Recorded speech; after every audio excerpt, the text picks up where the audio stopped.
नमस्कार, आप देख रहे हैं 11 प्राइम का खास बुलेटिन और मैं आपके साथ सुष्मिता राजर। बुलेटिन में सबसे पहले बात देखिए, रांची के धुर्वा के प्रभात तारा मैदान में बीजेपी की विस्तारित कार्य समिति की बैठक में केंद्रीय गृह मंत्री अमित शाह जमकर गरजे हैं। उन्होंने कहा है कि झारखंड में लव जिहाद और लैंड जिहाद दोनों चल रहा है। बीजेपी सरकार झारखंड में आदिवासी जनसंख्या और जमीन पर श्वेत पत्र लाएगी। गृह मंत्री अमित शाह ने अपने संबोधन में कहा कि झारखंड परिवर्तन की दिशा में है। उन्होंने जीत का संकल्प लेते हुए कहा, दावा किया है कि 2024 के विधानसभा चुनाव में झारखंड में बीजेपी पूर्ण बहुमत की सरकार बनाएगी। उन्होंने यह भी कहा कि पराजय के बाद भी कांग्रेस को अहंकार जरूर है।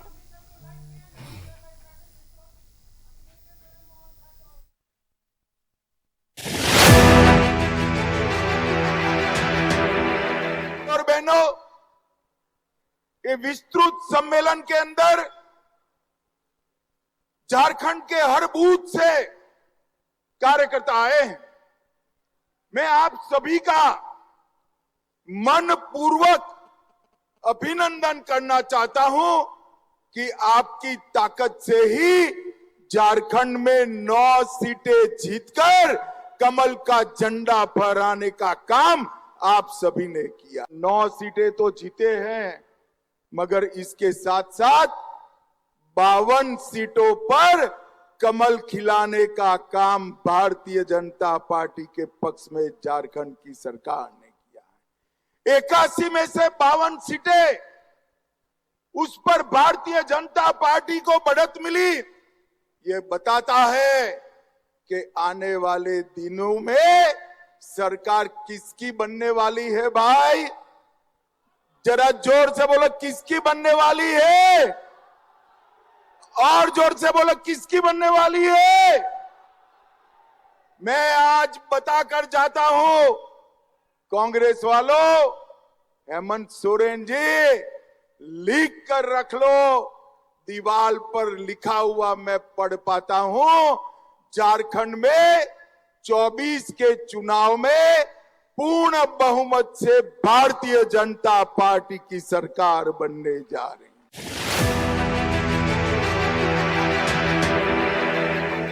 भाई, आप किस चीज का अहंकार पाले हो? इस देश में 12 लाख करोड़ के घपले घोटाले करने का अहंकार है। इस देश में परिवारवाद चलाने का अहंकार है। इस देश की सुरक्षा के साथ खिलवाड़ करने का अहंकार है। इस देश में तुष्टीकरण कर अन्याय करने का अहंकार है। आपको किस बात का अहंकार है?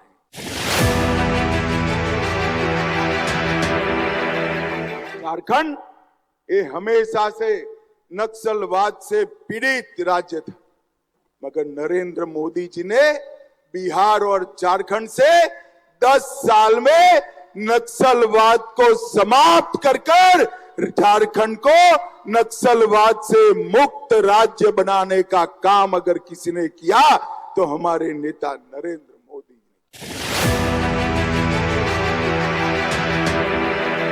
कांग्रेस के 10 साल के शासन में कांग्रेस ने झारखंड के विकास के लिए सिर्फ 84,000 करोड़ दिया था।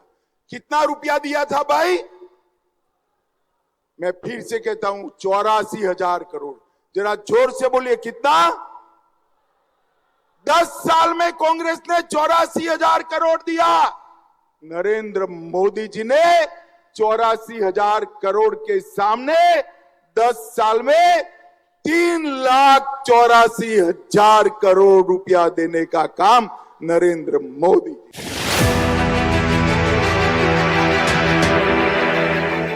झारखंड को ज्यादा ही तवज्जो देते हैं।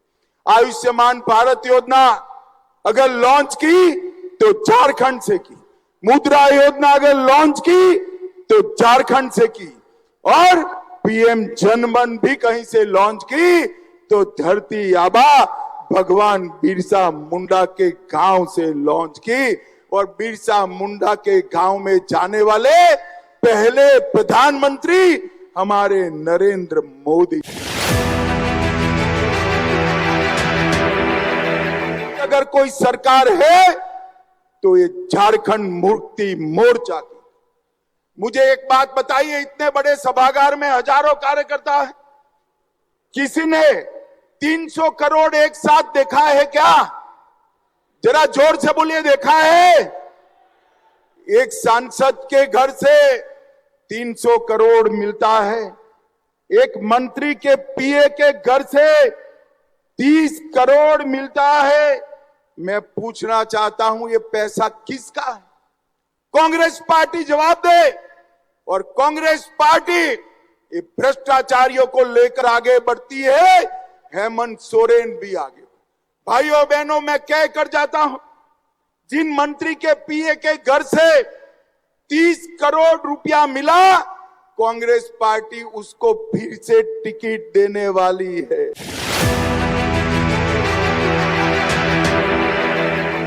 एक 1000 करोड़ का मनरेगा घोटाला, 300 करोड़ का जमीन घोटाला, सेना की जमीन का घोटाला, 1000 करोड़ का खनन घोटाला, 40 करोड़ का शराब घोटाला और हजारों करोड़ का ट्रांसफर पोस्टिंग का घोटाला। एक घोटाला करने वाली सरकार है, ये वादा खिलाफी करने वाली। आदिवासी मुख्यमंत्री आदिवासियों की चिंता करने की बजाय आदिवासियों के क्षेत्र में लैंड जिहाद, लव जिहाद कर भूमि का संतुलन भी बिगाड़ रहे हैं और जनसंख्या का संतुलन भी बिगाड़ रहे हैं। हजारों घुसपैठिए आदिवासी बच्चियों के साथ शादी करते हैं, सर्टिफिकेट प्राप्त करते हैं, भूमि खरीदते हैं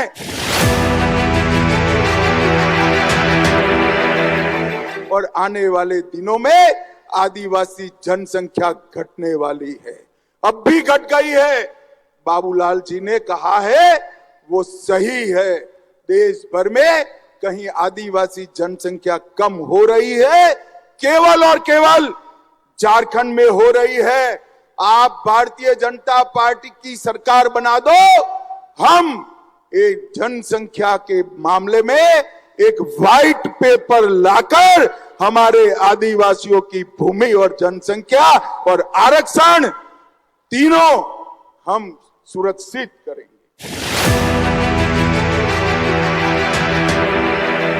आदिवासी मुख्यमंत्री अगर किसी ने दिया तो भारतीय जनता पार्टी ने बाबूलाल जी को बनाने का काम किया।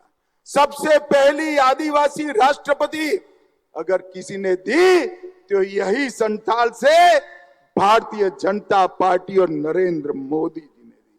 संथाली भाषा को 8वीं अनुसूची में अटल जी ने डाला और अटल जी ने ही आदिवासी कल्याण मंत्रालय बनाया और झारखंड के हर रेलवे स्टेशन पर संथाली में घोषणा करने का काम हमारे नरेंद्र मोदी जी ने किया। किसी एक प्रधानमंत्री के मंत्रिमंडल में है तो नरेंद्र मोदी जी के मंत्रिमंडल में 27% पिछड़ा रहता है। मोदी जी ने पिछड़ों का कल्याण, दलितों का कल्याण, आदिवासियों का कल्याण, इस मोर्चे पर जो काम किया है वो देश में किसी ने नहीं किया है। एक घोटालेबाज सरकार को एक बार उखाड़ कर फेंक दीजिए और यहां मोदी जी के नेतृत्व में कमल फूल की सरकार बनाई। और चलिए इसी खबर पर और भी अधिक जानकारी के साथ हमारे साथ रांची से हमारे संवाददाता राकेश जुड़े हुए हैं। सीधा उनका रुख करते हैं। राकेश, देखिए आज दिन भर की जो भी प्रतिक्रियाएं रही केंद्रीय गृह मंत्री अमित शाह की, उस पर आपकी नजर रही। किन मुद्दों पर उन्होंने बातचीत किया ये भी आपने देखा। कार्यकर्ताओं में कुछ उत्साह था क्योंकि मौका था केंद्रीय गृह मंत्री अमित शाह के आगमन का, और जिस तरीके से उन्होंने लोकसभा चुनाव के बाद विधानसभा चुनाव के लिए शंखनाद कर दिया है, एक उत्साह और एक वापस से जोश उन तमाम कार्यकर्ताओं के भीतर आज इस पूरे कार्यक्रम के जरिए देखने को मिला है। राकेश,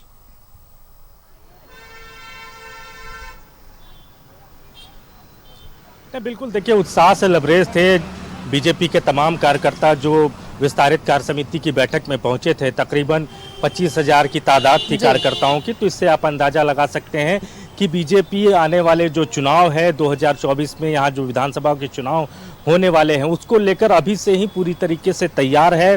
गोलबंदी शुरू हो चुकी है और बड़े नेताओं के साथ साथ आज खुद अमित शाह चूंकि यहाँ जी। मौजूद थे, तो एक तरीके से आप कह सकती हैं कि उन्होंने इस चुनाव को लेकर शंखनाद कर दिया है और कार्यकर्ताओं के बीच ये मैसेज दे दिया है कि देखिए अब आप तैयार हो जाइए, अब आपकी बारी है। लोगों तक जो विकास के कार्य मोदी जी के नेतृत्व में 10 सालों में जो हुए हैं उसको जन जन तक पहुंचाने का काम कीजिए। और राज्य सरकार की जो विफलता रही है, मौजूदा जो गठबंधन की जो सरकार है हेमंत सोरेन की अगुवाई वाली, उन सरकार की जो विफलता रही, जो कमिटमेंट करके ये लोग सत्ता में आए थे, वो जो कमिटमेंट अधूरा रह गया, उसको लेकर जन जन तक पहुंचने की बात अपने कार्यकर्ताओं के जरिए अमित शाह ने की है। अब इसी मैसेज के साथ जो पार्टी के कार्यकर्ता हैं, जो वर्कर हैं, जो नेता हैं, वो लोगों तक पहुंचेंगे और इन बातों से लोगों को रूबरू कराने का काम करेंगे। तो बीजेपी ने अपनी पूरी तैयारी कर ली है, पूरी स्ट्रैटेजी प्लान हो चुकी है। अमित शाह लगभग 5 घंटे से ज्यादा कोर कमेटी की बैठक में मौजूद थे।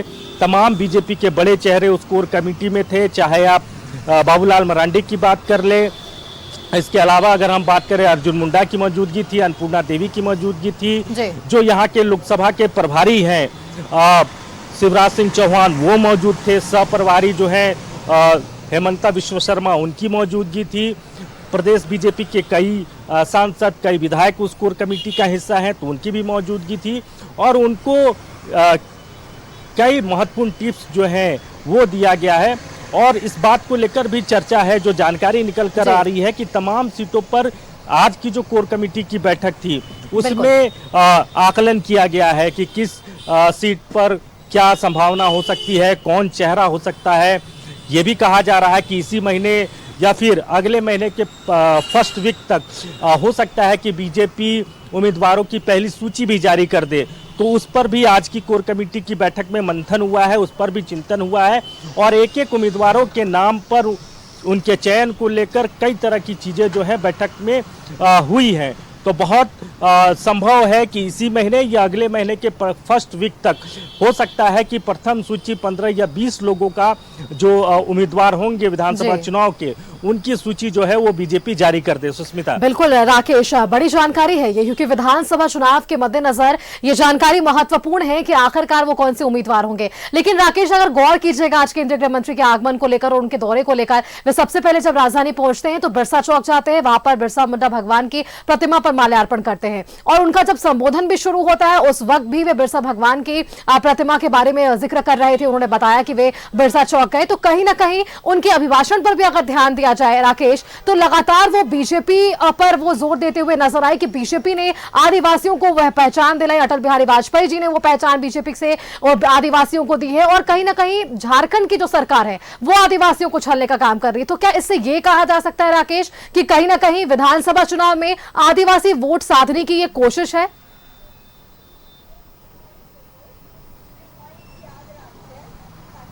हाँ बिल्कुल, देखिए क्योंकि उसको साधे बगैर बीजेपी जो है वो सत्ता तक पहुंच नहीं सकती है। सिर्फ जनरल सीट के भरोसे आप चाहेंगे कि आप सत्ता में आपकी वापसी हो जाए तो बहुत कठिन होगा, बहुत मुश्किल डगर होगा। तो इसके लिए जो रिजर्व सीटें हैं, चूंकि एसटी की 28 रिजर्व सीटें हैं यहाँ, तो उसमें पिछली बार 2019 का जो परफॉर्मेंस था वो बहुत बेहतर नहीं था, उन ज़्यादातर सीटें बीजेपी ने लूज कर लिया। तो इस बार क्या स्ट्रैटेजी होगी उसको लेकर बीजेपी की जो कोर कमेटी की बैठक हुई उसमें खास तौर पर फोकस रखा गया।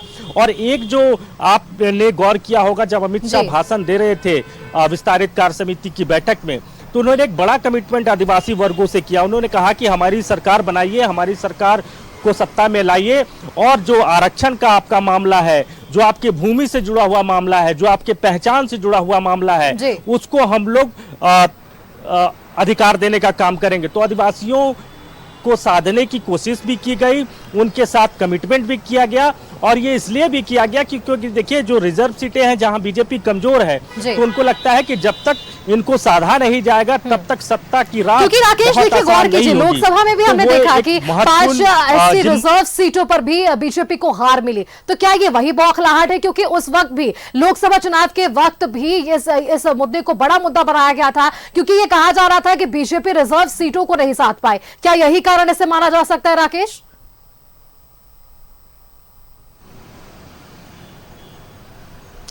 नहीं, बिल्कुल देखिए पूरी कोशिश है और यही वजह है कि बीजेपी ने 2 बड़े नेताओं को लगाया है। हेमंता विश्व शर्मा को अगर यहाँ सब प्रभारी बनाया गया है तो इसी को लेकर बनाया गया है।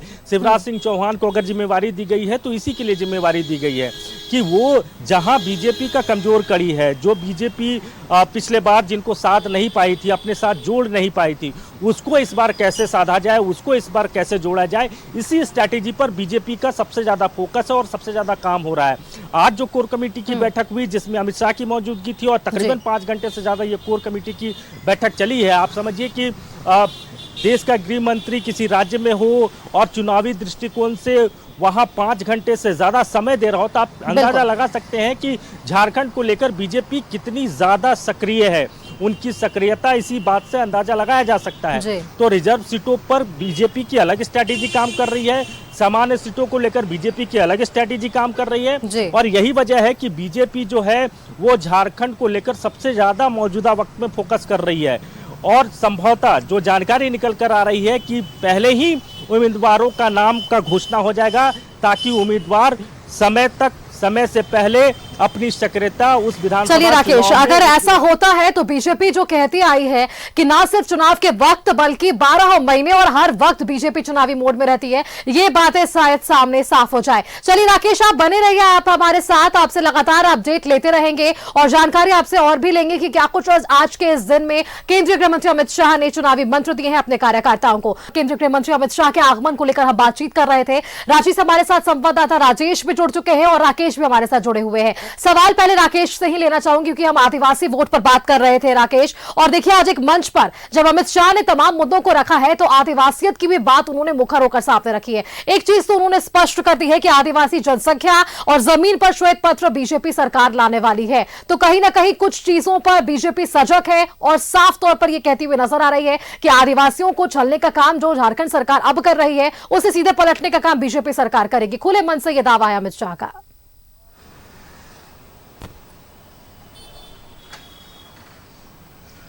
बिल्कुल देखिए, लगातार आप देखे होंगे बीजेपी के प्रदेश के नेता हो या फिर जो केंद्रीय नेता यहाँ आ रहे हैं चुनावी दृष्टिकोण से, हर किसी के निशाने पर राज्य सरकार रही है, राज्य सरकार है मौजूदा वक्त में। और ये कहा जा रहा है कि मौजूदा सरकार भले ही आदिवासियों की बात कहती हो, आदिवासी हित की बात कहती हो, उनके रक्षा की बात कहती हो, लेकिन सबसे ज्यादा हेमंत सोरेन की अगुवाई वाली सरकार में अगर कोई वर्ग छला गया है तो आदिवासी समाज ही है। क्योंकि देखिए इसी वोट बैंक को साधने की कोशिश है, तो उस वोट बैंक को अपने भाषणों में, अपने संबोधन में बीजेपी के नेताओं को लाना ही है। और आज जब अमित शाह बोल रहे थे तो उन्होंने साफ तौर पर कमिटमेंट भी किया आदिवासी वोटरों के साथ कि देखिए आप हमारी सरकार बनाइए और आपके जो ग्रीवांसेज हैं, जिस बात को लेकर आपका संघर्ष है, जिस बात को लेकर आप लड़ाई लड़ रहे हैं, चाहे वो आपकी पहचान से जुड़ा हुआ मामला हो या आपके जमीन से जुड़ा हुआ मामला हो, उसको बीजेपी जो है आने वाले वक्त में एड्रेस करने जा रही है। यानी आपको पहचान भी देगी और आपकी जो जमीन जो छीनी गई है उसे वापस भी किया जाएगा। तो ये एक बड़ा कमिटमेंट अमित शाह ने आज मंच से किया है। अब ये मैसेज आदिवासियों के बीच में, उस कम्युनिटी के बीच में किस तरीके से बीजेपी के नेता ले जाने की कोशिश करेंगे, ये देखना बड़ा दिलचस्प होगा। लेकिन इतना जरूर है कि जो रिजर्व सीट है जिसमें बीजेपी की पकड़ हमेशा से कमजोर रही है, तो इस बार उस रिजर्व सीटों पर बीजेपी की पकड़ कैसे मजबूत हो, इसको लेकर कहीं ना कहीं बीजेपी के जो नेता हैं वो खासा चिंतित में है। और यही वजह है कि उस वर्ग को साधने के लिए हर वो स्ट्रैटेजी तैयार की जा रही है, हर वो हथकंडे अपनाए जा रहे हैं जिससे कि वो वोट बैंक जो है वो बीजेपी के साथ हो इस चुनाव में। सुस्मिता, बिल्कुल राकेश, आप बने रहिए हमारे साथ। राजेश भी जुड़ चुके हैं, एक बार उनका रुख करते हैं। राजेश, देखिए लगभग 5 घंटे की कोर कमेटी की बैठक होती है केंद्रीय गृह मंत्री अमित शाह की। आपने कुछ कार्यकर्ताओं नेताओं से बात की इस बैठक के संपन्न होने के बाद, क्या कुछ कहना है उनका? क्या चुनावी मंत्र मिले हैं केंद्रीय गृह मंत्री अमित शाह से इन 5 घंटों के तकरीबन बैठक के दौरान?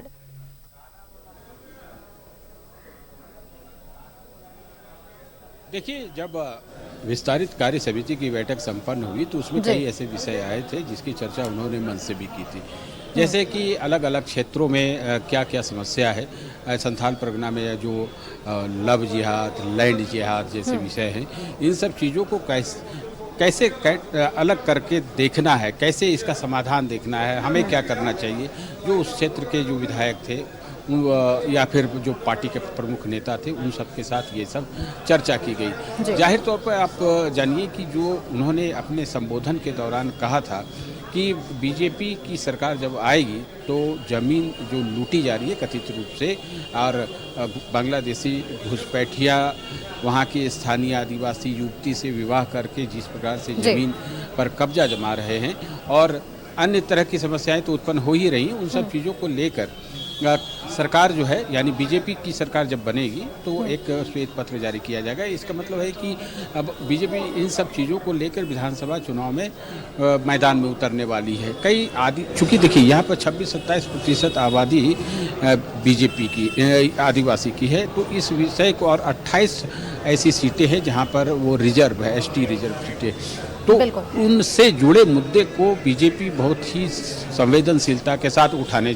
जा रही है। बाकी चीज़ें तो उन्होंने कहा कि जितने भी बूथ स्तर पर कार्यक्रम चलाए जा रहे हैं, भारत सरकार ने जितने कार्यक्रम पार्ट 1 पार्ट 2 में चलाए हैं, या फिर हाल में जो प्रमुख घोषणाएं हुई है सरकार के द्वारा, जो निर्णय लिए गए हैं, उसको जनता तक पहुंचाएं और जनता को बताएं कि बीजेपी की सरकार क्या कर रही है, भारत मोदी सरकार क्या कर रही है, और साथ में राज्य में जो गठबंधन की सरकार चल रही है उसकी खामियां, उसकी नाकामियों को, इन सब चीज़ों को जनता के बीच बताए कि किस प्रकार से 2019 में वादा खिलाफी कर यह सरकार सत्ता तो प्राप्त कर ली, लेकिन जो अलग अलग वर्ग के लोग हैं, चाहे युवा हो, महिला हो, या फिर अन्य वर्ग के लोग हैं, उनसे किस प्रकार से निराश है और कैसे उनके साथ वादा खिलाफी की गई, ये तमाम चीज़ों पर को लेकर जनता के बीच जाना है और समझाना है कि ये जो गठबंधन है इसने क्या किया और बीजेपी क्या कर सकती है आने वाले समय में। चूँकि विधानसभा चुनाव है, कई ऐसे विषय अभी आने वाले हैं, लेकिन जो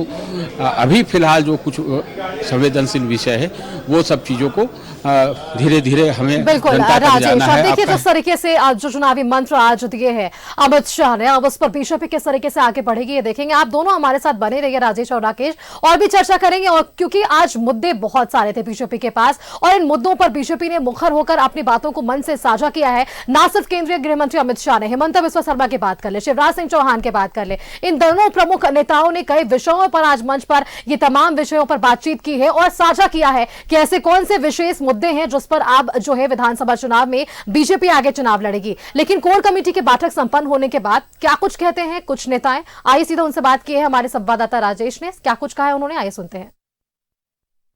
बहुत दिनों तक इनको कार्य करने का अनुभव रहा है, बूथ स्तर से लेकर के राष्ट्रीय स्तर तक नेतृत्व करने का काम किया है, और इन्होंने हम सभी कार्यकर्ताओं को मार्गदर्शन दिया है कि कैसे जनता से जुड़ करके हम सभी कार्यकर्ताओं को काम करना है। जिस प्रकार से देश के यशस्वी प्रधानमंत्री लगातार 10 वर्षों से तो देश की जनता का सेवा करने का काम कर रहे हैं, उन सारी बातों को लेकर के जो अभी तक अनेक प्रकार की कल्याणकारी योजनाएं इस जमीन पे उतरी है झारखंड की धरती पर, उसको जनता के बीच लेके जाना है, उनसे बात करना है, उनको बतलाना है। यही मार्गदर्शन विधानसभा सीटों पर चर्चा हुई। नहीं, रांची के जगन्नाथ मैदान में भारतीय जनता पार्टी के पंचायत से लेकर के और प्रदेश और राष्ट्रीय स्तर के झारखंड के रहने वाले जितने भी दायित्ववान कार्यकर्ता हैं, उसको देश के यशस्वी गृह मंत्री आदरणीय अमित भाई शाह जी, आदरणीय शिवराज सिंह जी, आदरणीय हेमंत बिस्वा शर्मा जी, आदरणीय बाबूलाल मरांडी जी का संबोधन मिला, और जोश और उत्साह के साथ कार्यकर्ताओं में जिस प्रकार का उत्साह था और जो संकल्प भारतीय जनता पार्टी ने विस्तारित कार्य समिति में लिया है, उसी कार्य योजना को लेकर के बाद में हम सबको बीच में उनका मार्गदर्शन मिला।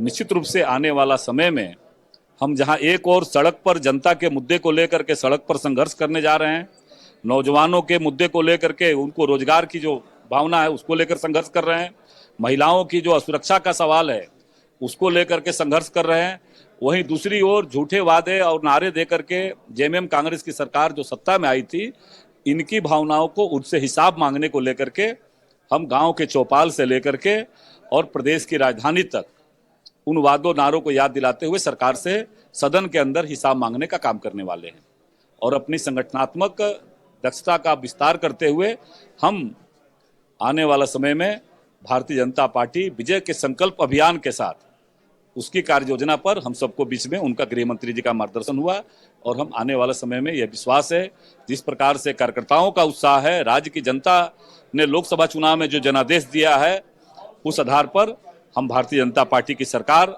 आ रही है और जेएमएम कांग्रेस की सरकार जा रही है। जिस प्रकार से झारखंड राज्य की बेरहमी सरकार जिस कर्मियों के साथ बर्बर कार्रवाई करने का काम कर रही है, वो बहुत निंदनीय। आदरणीय गृह मंत्री जी भी इस बारे में काफी चिंता प्रकट किए हैं कि ठीक है, अब यदि आप उसको स्थायीकरण नहीं कर सकते हैं, लेकिन लाठियां बरसाने का भी अधिकार आपको नहीं है। एक गांव गरीब किसान मजदूर के बेटे हैं, यदि इनको रोजगार मिली होती तो आपके यहाँ के धरना राजधानी में नहीं देते, लेकिन उनकी बातों को ना सुन करके उनके साथ इस प्रकार का व्यवहार करना कि जैसे कोई क्रिमिनल है, कोई बहुत बड़े अपराधी है, उस प्रकार का व्यवहार कर रही है। जो अपराधी है उसको तो राज्य की सरकार पकड़ नहीं रही है, लेकिन जो अपने अधिकार की रक्षा की मांग कर रहे हैं उसके साथ अपराधी की तरह व्यवहार कर रही है। हमारे साथ हमारे संवाददाता राकेश लगातार जुड़े हुए हैं, जो तमाम विषयों पर हमारे साथ बातचीत कर रहे थे। राकेश, जिस तरीके से आज हमने देखा कि क्या कुछ घमाघमी का माहौल रहा बीजेपी के भीतर, क्योंकि एक लंबी चर्चा होती है प्रभात तारा मैदान में और उसके बाद कोर कमेटी की बैठक में भी, लेकिन एक चीज कॉमन इन दोनों जगहों पर नजर आई, ये था भ्रष्टाचार का मुद्दा। क्योंकि लोकसभा चुनाव में भी हमने देखा कि भ्रष्टाचार के मुद्दे पर बीजेपी इसी मुद्दे के साथ आगे बढ़ी थी, और अब भी देखिए, आज भी जब वो संबोधन कर रहे थे अमित शाह, उन्होंने कहा कि आपने एक साथ 300 करोड़ रुपए कहीं देखे? देश भर में सबसे ज्यादा भ्रष्टाचार अगर किसी राज्य में हुआ तो वो था झारखंड। तो भ्रष्टाचार भी इनके पास एक बड़ा मुद्दा, और इसके साथ साथ घुसपैठ पर भी आज उन्होंने एक जिक्र किया और कहा कि घुसपैठ में जिस तरीके से राज्य सरकार संरक्षण दे रही है, ये एक बड़ा मुद्दा आने वाला है विधानसभा चुनाव में।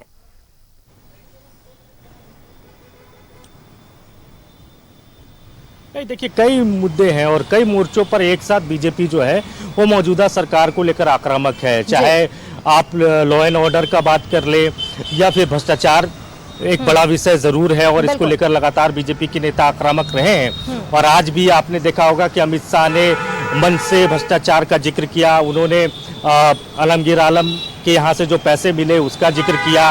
राज्यसभा सांसद जो कांग्रेस के हैं धीरू प्रसाद, उनके यहाँ से जो पैसे बरामद हुए उनका जिक्र किया। तो ये विषय तो है ही, और उसके साथ साथ एक और विषय है जिसे प्रमुखता से बीजेपी जो है वो इस चुनाव में लाने की कोशिश कर रही है। हालांकि इससे पहले जो लोकसभा के चुनाव हुए थे उसमें भी इस मुद्दे को जोर शोर से उठाने की कोशिश की गई थी, लेकिन सियासी तौर पर बीजेपी को बहुत फायदा नहीं मिला था। तो एक बार फिर से घुसपैठ का जो मामला है, खासतौर पर संथाल परगना में जिस तरीके से बांग्लादेश घुसपैठ की बात बीजेपी की तरफ से कही जा रही है, चाहे वो हेमंत बिस्व शर्मा की तरफ से हो, शिवराज सिंह चौहान की तरफ से हो, बाबूलाल मरांडी की तरफ से हो, तो लगातार इस विषय को लेकर बीजेपी आक्रामक है। राज्य सरकार पर आरोप लगा रही है कि राज्य सरकार के संरक्षण में घुसपैठ बढ़ा है मौजूदा वक्त में, और कहीं ना कहीं राज्य सरकार जो है वो संरक्षण देने का काम कर रही है। दूसरी तरफ अगर सरकार की बात करें तो उनके जो लोग हैं या फिर सत्ता में शामिल जो लोग हैं, उनका साफ तौर पर कहना है कि ये जो मसला है ये केंद्रीय गृह मंत्रालय के अधीन आता है, और जो सुरक्षा का मसला है वो केंद्रीय गृह मंत्री के अधीन आता है। तो ऐसे में राज्यों की बहुत जवाबदेही नहीं बनती है, क्योंकि अगर बांग्लादेश से कोई यहाँ आ रहा है, भारत आ रहा है, झारखंड घुस रहा है, तो ये बॉर्डर सिक्योरिटी फोर्स को देखना है, ये केंद्रीय गृह मंत्रालय को देखना है। तो ये कहकर सत्ता पक्ष के लोग पल्ला झाड़ रहे हैं, और दूसरी तरफ बीजेपी ये लगातार कह रही है कि देखिए सरकार संरक्षण दे रही है, इसी वजह से बांग्लादेशी घुसपैठ यहाँ उनका जो है राकेश, जेडीएम की बीजेपी भी नजर आ रही है कि चुनावी फायदे के लिए बीजेपी ने इसे सिर्फ मुद्दा बनाया है। घुसपैठ का जो मुद्दा है इस पर सिर्फ चुनावी फायदे के लिए बीजेपी इसका इस्तेमाल कर रही है।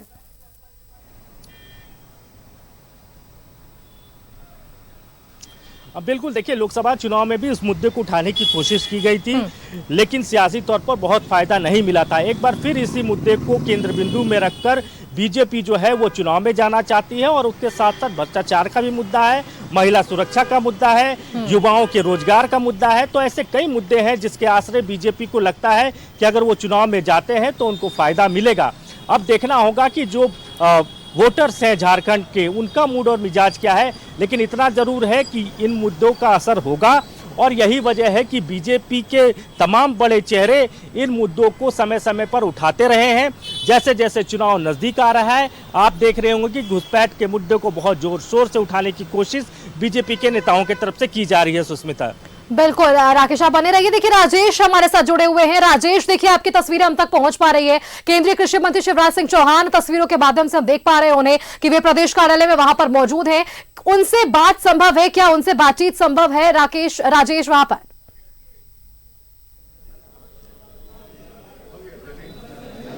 देखिए अभी लोगों से मिल रहे हैं, चूंकि अभी ये निकलने का समय हो रहा जी। है, बात करने का प्रयास निश्चित रूप से होगा, लेकिन जो पार्टी के कार्यकर्ता आए हुए हैं और उनसे पहले वो मिल रहे हैं। आप देख रहे हैं तस्वीरों के माध्यम से, हम पिछले 5-7 मिनट से ये दिखाने का प्रयास करें कि शिवराज सिंह चौहान की गाड़ी लग गई है, वो निकलने वाले हैं।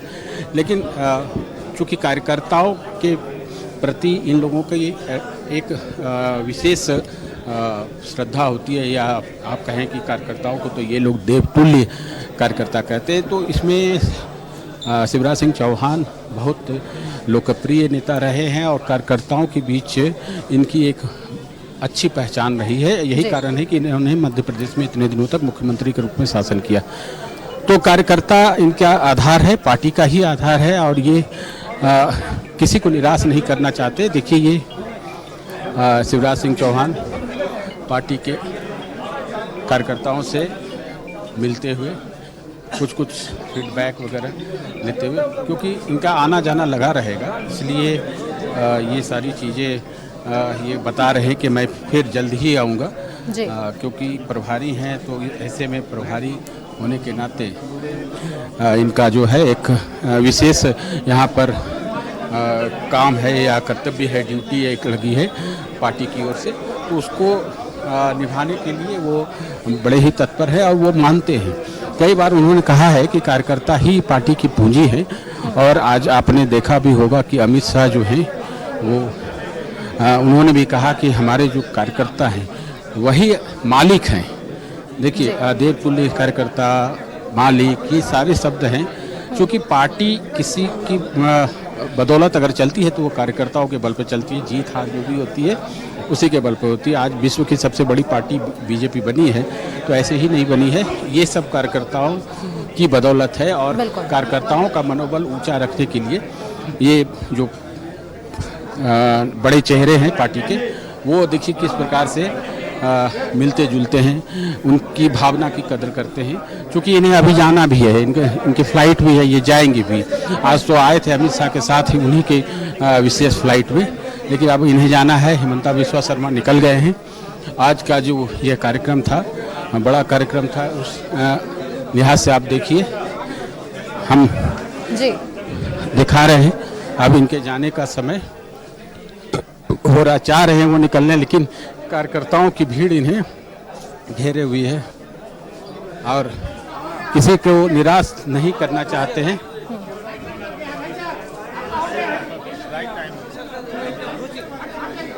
तो ये देखिए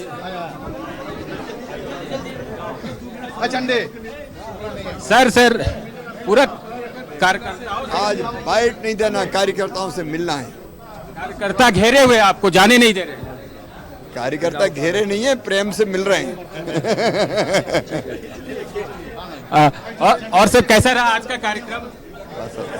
आज का कार्यक्रम कैसा रहा? अभी बाइट नहीं देना। अभी चूंकि मिल रहे हैं, अभी फिर उन्होंने कहा कि कार्यकर्ता घेरे नहीं हैं, बल्कि और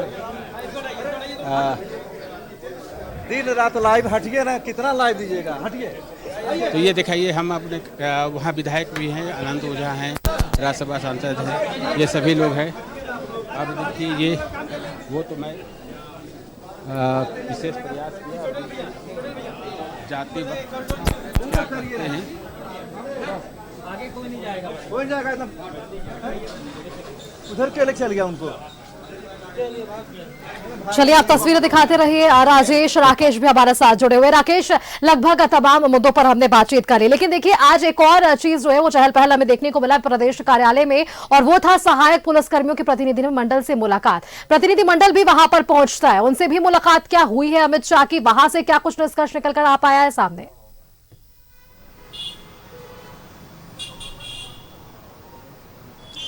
कल जिस तरह का मंजर देखने को मिला, और आपने देखा होगा कि जो सहायक पुलिसकर्मी है लगभग 2000 की उनकी तादाद है, उनकी संख्या, और उन पर जिस तरीके से कल लाठीचार्ज हुआ, उसके बाद से ही बीजेपी के कई नेता जो है वो मिलने पहुंचे। कल देर रात बाबूलाल मरांडी, उन से घायलों से हालचाल लेने पहुंचे।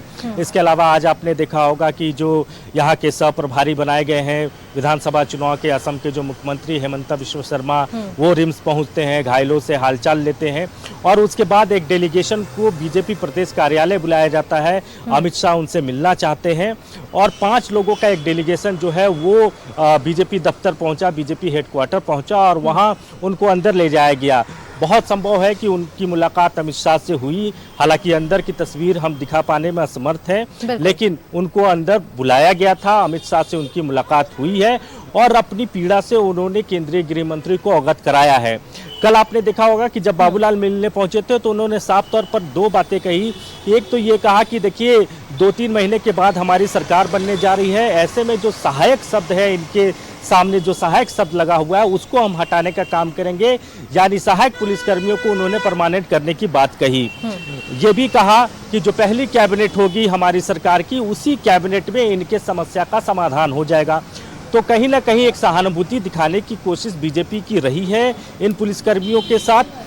तादाद बहुत ज़्यादा नहीं है, लेकिन वो वर्ग कहीं छूट ना जाए, कहीं हमसे रूठ ना जाए, इसको लेकर बीजेपी की नज़र। और यही वजह है कि केंद्रीय नेताओं से लेकर प्रदेश बीजेपी का हर बड़ा नेता जो है वो इनके प्रति सहानुभूति दिखा रहा है और राज्य सरकार को इसी बहाने आड़े हाथों लेने की कोशिश भी कर रहा है। सुष्मिता। बिल्कुल राकेश, और क्या यही कारण है, हम कह भी सकते हैं क्योंकि असम के जो सीएम है हेमंत बिस्वा शर्मा, उन्होंने तो ये भी कहा ना कि सरकार आने के लिए और सत्ता लेने के लिए तमाम वादे करते हैं लेकिन वादे पूरे नहीं हो पाते हैं और यही कारण है कि आज ये आक्रोश इन तमाम पारा शिक्षकों में भी और सहायक पुलिसकर्मियों में भी देखने को मिला। राकेश, आपका बहुत बहुत धन्यवाद हमारे साथ जुड़ने के लिए और ये तमाम जानकारी हमारे दर्शकों के साथ साझा करने के लिए कि आज की ये बैठक कैसे महत्वपूर्ण रही। राकेश और राजेश, आप दोनों का बहुत बहुत धन्यवाद।